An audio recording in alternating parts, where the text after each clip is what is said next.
নাম? রাকিবুল ইসলাম। রামগড়ে কতদিন দেখতেছেন রোগী? এইখানে ৪-৫ মাস।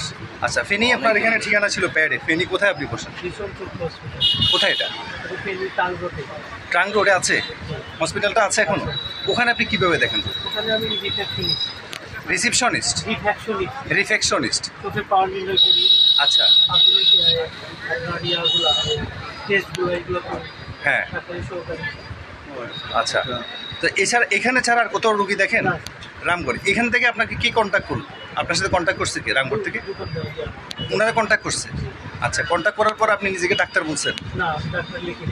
আপনি ডাক্তার লেখেন নাই? আপনার প্যাডে কি লেখা আছে? তো ডাক্তার লেখা ছাড়া আপনি রুগী দেখতেছেন কীভাবে? এই যে এতগুলো রুগী দেখলেন, ভিজিট কত করে নিয়েছিলেন? হ্যাঁ, আপনার ওখানে? হ্যাঁ, 200 টাকা। আচ্ছা, ফোনটা রাখেন। আপনি 200-300 টাকা করে কতজন রুগী দেখছেন এই পর্যন্ত? বলা যাবে না। অসংখ্য না? তাহলে এই টাকাগুলো তো আপনার মানে স্যার কত টাকা জরিমানা করছেন এখানে? 40,000 টাকা। আপনি তো অনেক টাকা এখান থেকে, কারণ আপনাকে নিয়ে ভালো একটা মার্কেটিং হয়েছে কিন্তু রামগড়ে, যে এখানে আমাদের চোখের ডাক্তার। আমি প্রথম দিন আপনার মিটিংয়ে বলছিলাম যে আমাদের এখানে চোখের ডাক্তার নেই। এই সুযোগটাই কিন্তু এই লোকটা নিচ্ছে।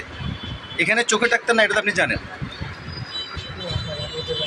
না, কারণ সপ্তাহে একদিন এসে আপনি ভালোই কিন্তু মার্কেট